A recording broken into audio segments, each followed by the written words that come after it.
ட்ரெயினில் நீங்கள் அதிகமாக ட்ராவல் பண்ணுறீங்கன்னா இந்த விஷயம் கண்டிப்பாக தெரிஞ்சுக்கணுங்க. ட்ரெயின்ஸில் blue colour and red colour நம்ம அதிகமாக பார்த்துருக்கோம். ஏன் இந்த 2 கலர்ஸ் மட்டும் வைக்கிறாங்க? இதில் எது ரொம்ப சேஃபு அப்படின்னு நீங்கள் கேட்டிங்கன்னா, ரெட் ட்ரெயின் தாங்க ரொம்பவே சேஃபு.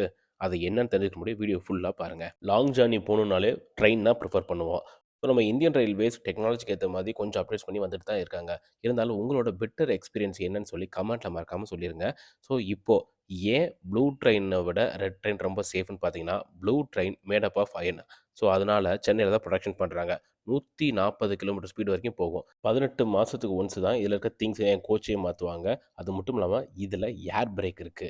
சப்போஸ் ஆக்சிடென்ட் ஆகுது அப்புட்ன்னா, இன்னொரு கோச் மேல அப்படியே மேல ஏறி, ஏறி அடுக்கடுக்கா அப்படியே ட்ராக்லேருந்து வெளியில வந்துருங்க. அதுதான் இந்த ப்ளூ ட்ரெயின்ல இருக்க பிரச்சனையே. ஆனா ரெட் ட்ரெயின் பிரீமியம் அலுமினியம்ங்க. ஜெர்மனிலேருந்து புரொடக்ஷன் பண்ணாங்க. இப்ப பஞ்சாப்ல கபூர்தலா பண்ற இடத்துல பண்ணிட்டுருக்காங்க. டிஸ்க் பிரேக் இருக்கு. 200 கிலோமீட்டர் ஸ்பீட் வரைக்கும் போகும். இதில அட்வான்ஸே என்னன்னு பார்த்தீங்கன்னா, டூயல் பஃபர் சிஸ்டம். ஸோ, அதனால இந்த மாரி ரோல் ஆகுது. ட்ராக்க விட்டு மோஸ்ட்லி வெளியிலேயே வராதுன்னு சொல்லியிருக்காங்க. ஸோ, டூயல் பஃபர் சிஸ்டம்னால தான் இதோட அட்வான்ஸே.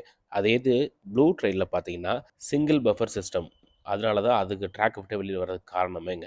இந்த ரெட் ட்ரெயின் மெயின்டனன்ஸ் கம்மி. 2 வருஷத்துக்கு ஒரு தடவ தான் திங்ஸு, இந்த கோச் இது எல்லாமே மாத்துவாங்களாம். உங்களுக்கு தெரிஞ்ச அடிஷனல் இன்ஃபர்மேஷன் எதா இருந்தா மறக்காம கமெண்ட் செக்ஷன்ல சொல்லிட்டு போயிருங்க.